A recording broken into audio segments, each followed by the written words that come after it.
денешниот дневник на ТВМ ќе гледате. Не се спроведуваат препораките на УНЕСКО за заштита на природното светско богатство на Охридскиот регион.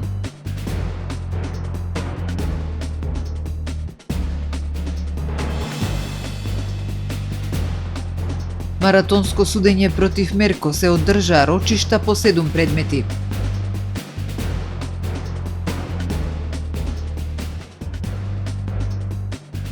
Општина Охрид ги објави конкурсите за стипендии за основци, средношколци и студенти.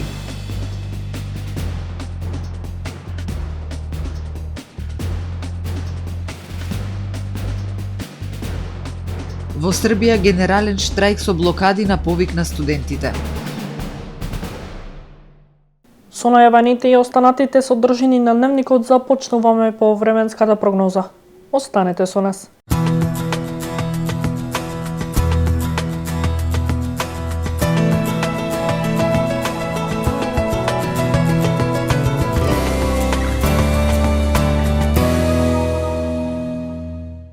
Во Охрид денес имавме претежно сончево време со локална облачност и релативно топло со максимална дневна температура до 12 степени. Во текот на ноќта петок кон сабота појавана магла и локална облачност. Во сабота во југозападна, западна и северозападна Европа, како и на север, ќе преовладува умерено облачно и нестабилно време со врнежи од дожд кои што ќе бидат проследени со засилен ветар со удари и до 100 км на час. Во останатите предели од Европа ќе преовладува стабилно време со зголемена облачност и температури над повеќе годишниот просек за овој период од годината. На Балканскиот полуостров утре ќе преовладува претежно сончево време со појава на локална облачност и релативно топло со пораст на температурите. Максималните ќе се движат во интервал од 9 до 17 степени. Во Македонија во сабота во утринските часови појава на магла која што по котлините ќе се задржи во предпладневните часови.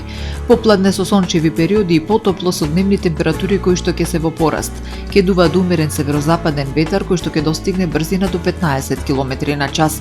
Минималните температури во интервал од -3 до 4 степени, додека пак максималните дневни ќе достигнат од 8 до 17 степени. Во Охрид во сабота ќе преовладува претежно сончево и топло време со појава на локална облачност. Минималната температура од 3 степени, додека пак дневната ќе достигне до 12 степени. Во Охрид во недела ќе преовладува умерено облачно време со сончеви периоди и дневна температура до 12 степени. Во понеделник и вторник претежно сончево со појава на локална облачност и топло. Минималната температура од 2 степени, додека пак дневната ќе достигне до 12, односно до 13 степени.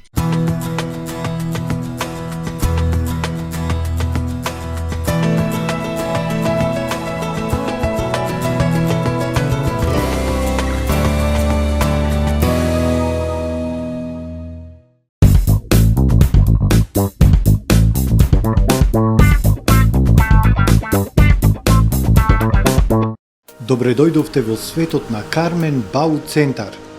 Во беспрекорно уреден продажен простор, купувањето во еден Бау Центар никогаш не било попријатно. Со гордост ви го представуваме нашиот шоурум Мараци, со најголем избор на плочки од Мараци и санитарија од светски познатите брендови Грое, Колпасан, Идеал Стандард, Рока, Унитас. На располагање ви е нашиот архитект, кој ќе ви помогне во осмислување на вашиот проект. Располагаме со најбогатата палета на ламинат во државава. Одберете од 100 различни дизајни на Swiss Chrono. Покрај стандардниот избор на фасадните системи Knauf и Бекамент, ви нудиме богат избор на професионален алат на реномираните производители Bosch и Divol. Кармен Бау Центар на улица Железничка. Професионален сервис за хемиско чистење на облека Хембој, повеќе од 50 години со вас. Единствени во регионов работиме со dry cleaning или суво чистење. Не дозволувајте импровизации со вашата деликатна облека. Хембој работи по сите европски сертификати и стандарди со најсовремени машини и методи за dry cleaning, она што го бара производителот на вашата облека за правилно одржување на истата. Вршиме услуги и за водено перење на кебиња, постелнини, јоргани, наддушеци и прекривки. Традиција и квалитет повеќе од 50 години. хемиско чистење Хембој.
Во АМ магазинот се складираат голем број производи, кои преку синхронизирана работа на вработените успешно и навремено се дистрибуираат со сопствени возила. Кујната Анабела е веќе добро позната по неодоливиот вкус на домашни готвени јадења, како и кетеринг услуги за секакви настани. Секое утро нека ви започне со вкусните пецива од пекара Тамаро. Тамаро лебот стана препознатлив бренд кај потрошувачите. Зеленото пазарче изобилува со разновидни свежи зеленчуци и овошје. За вас, потрошувачите. Месарата Тамаро го има стандардот за најсвежо месо и месни производи. А во рибарницата секогаш може да најдете свежа риба и морски плодови. Располагаме со посебен дел за здрава, органска храна и голем избор на суплементи. Зад успехот на компанијата стои менаџерскиот тим на Тамаро Холдинг, кој со постојани обуки гради тимски успех на целата компанија. Го создадовме најголемиот хипермаркет според вашите потреби, бидејќи Тамаро маркетите се повеќе од маркет. Благодарение на вас, верните и лојални потрошувачи.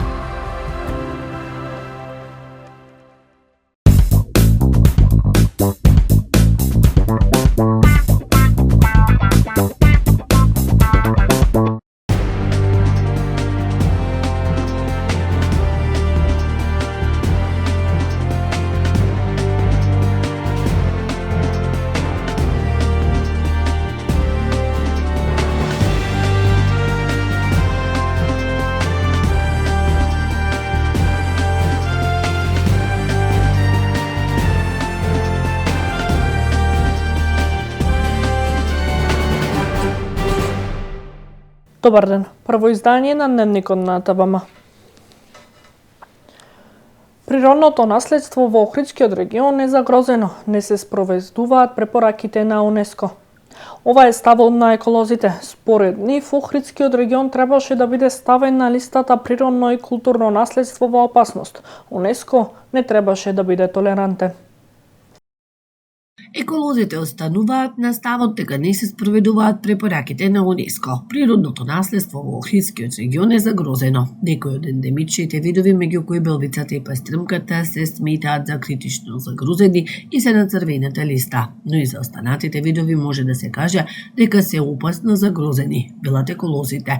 Според нив, Охридскиот регион требаше да биде ставен на листата природно и културно наследство во опасност. УНЕСКО не требаше да биде толерантен. Па УНЕСКО не требаше да биде толерантен и во сите претходни сесии или оценки на состојбата со Охридското езеро и со градот Охрид, и тоа што секогаш кога попушташе, да речем, во своите согледувања или во своите проценки, секогаш имаше некоја политичка заднина. И во сите поранешни конференции или така и препораки кои што ги испраќаше довдека до градот Охрид и до државата, имаше големи политики пред се во одлучувањето дали Охридското езеро и градот Охрид да се стават на листата на загрозени природни и културни богатства. Се лобираше кај поедини членови на УНЕСКО на тие конференции, годишни конференции, за да гласат за останување на градот Охрид и Охридското езеро на листата на УНЕСКО, али се уште као рамноправни членки, а не како езеро или природно-културно богатство кое што е во загрозена состојба. Потребни се итни мерки, мора заселено да се работи на зачувување на статусот на УНЕСКО. Експертите велат препораките наместо да се спроведуваат на терен остана само запишени на хартија. Добар дел од тие угостителски капацитети веќе навлегоа на самиот, веќе и над самиот брег. Значи, не само фасадите на куќите, него апсолутно добар дел и од тој брег се наруши, што е строго забрането спрема прописите на УНЕСКО. И јас ќе се дозволам да кажам, мора само поради некоја политика се уште не сме избришани. УНЕСКО ги разгледа извештаите од мисијата од 2023 година и повторно се разгледува прашањето Охрид дали да се најде на листата на загрозени подрачја. Одлуката ќе се носи на состанок во средината на оваа година. Општина Охрид објави јавни конкурси за доделување стипендии за основците, средношколците и студентите за учебната 2024-2025 година. Рокот за пријавување е 20 дена од денот на објавување на конкурсот. Со цел обезбедување поддршка на образованието, создавање услови за развој на квалитетни кадри и оваа година Општина Охрид објави јавни конкурси за доделување стипендии за основците, средношколците и студентите. За учениците од основните и средните училишта Општина Охрид за учебната 2024-2025 година ќе додели стипендии на талентирани ученици, стипендии за ученици кои живеат во потешки социјални услови. Висината на стипендијата и за основците и за средношколците ќе изнесува по 2000 денари месечно за 9 месеци во текот на учебната 2024-2025. За студентите Општина Охрид ќе додели стипендии на редовни студенти на додипломски студии во прва година од Општина Охрид кои студираат на државните универзитети во Македонија кои живеат во потешки социјални услови. Стипендии за редовни студенти на додипломски студии во прва година од Општина Охрид кои студираат на државните универзитети во други земји кои живеат во потешки социјални услови. Висината на стипендијата ќе изнесува 3000 денари месечно за 9 месеци во текот на академската 2024-2025 година. Заинтересираните повеќе информации за повиците може да најдат на официјалната веб страна на Општина Охрид. Наш приоритет се интересите на младите, мотивацијата за постигнување верни резултати и создавање на генерации кои ќе бидат двигатели на иднината, вели градоначалникот Кирил Пецаков. Маратонско судење против струшкиот градоначалник Рамис Мерко. Во Основниот суд во Струга денеска се одржаа рочишта за 7 судски предмети. 5 за незаконско поставување на директори на училишта, набавката на аудито и за поставување на споменобележје плоча на влезот на општинската зграда. Во Струшкиот суд денес рочишта за 7 судски предмети против Струшкиот градоначалник. 5 се однесуваа за незаконско поставување на директори во училиштата. Одбраната остана на ставот дека немало никакви неправилности, сведочеше поранишниот министер за образование Дуи Јетон Шакири. По конкретниот случај, кога бев министер за образование и наука, тоа може да се и потврди од секторот за основни и правни работи, не е доставен до кај мене извештај целосен, заради тоа што во комплетирање на документација или нешто недостасувало, или не е доставено од страната на локалните самоуправи, просветен инспекторат или од училиштата. Во суд денес влезе и поставувањето на спомен плоча на општинската зграда со која што се велича фашистичката окупација на градот Струга. Мерко из овој предмет се изјасни за невин, сведочеше актуелниот заменик министер за правда Ален Деребан. Покрај што е спомен плочата поставена спротивно на законот за меморијални споменици и спомен обележја, односно без да биде предвидено во програмата и без да биде донесена одлука за низиното поставување, уште поспорна е содржината на истата, затоа што се повикува на периодот кога во сегашната зграда во која што е сместена општинската администрација, балистите како соработници на тогашните фашисти се спроведувало настава на албански јазик со фашистичка идеологија. Судскиот процес за предметот со набавката на аудито ќе почне од почеток поради промена на судечкиот судија. Одново ќе се одлучува дали има релативна застареност на делото. Со оглед на тоа дека колешката замина, значи сите предмети тие што беа нејзини доаѓаат кај мене и кога се променува судечкиот судија, предметите почнуваат од. Има листа на докази, имаше некои спорни околности што треба да се разрешат, меѓутоа сето тоа ќе го видиме директно на самата расправа. Против Штучкиот градоначалник Мерко има 9 обвиненија за несовесно работење во службата, а тој се најде и на црната листа на Соединетите Американски држави.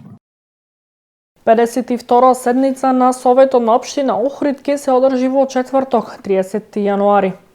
Советниците ќе расправаат по 17 точки од предложениот дневен ред. Охридските советници во четврток 30 јануари ќе одржат 52-та седница на Советот на општина Охрид. На дневен ред се 17 точки, меѓу кои одлуки за определување на просечна цена за утврдување на пазарна вредност на градежното и земјоделското земјиште за календарската 2025 година, утврдена врз основа на извршените купопродажби во претходната година. Определување зони за утврдување на пазарна вредност на недвижен имот, одржување на јавната чистота, паркови и зеленило и управување со отпад. Советниците ќе расправаат и за одлуката за долгорочно задолжување на општина Охрид во рамки на проект за енергетска ефикасност во јавниот сектор, давање согласност на измени на годишниот план за вработување на општина Охрид за 2025 година, како и за предлог програма за измени и дополнување на развојната програма за изработка на урбанистички планови на територијата на општина Охрид за период 2025-2027 година. На дневен ред се и неколку предлог одлуки за утврдување потреба од донесување урбанистичко-планска документација за вклопување на бесправно изграден објект. Почитувани гледачи, ова е се што подготви информативната редакција на ТВМ за првиот дневник. Ви благодарам што не следевте. Пријатно.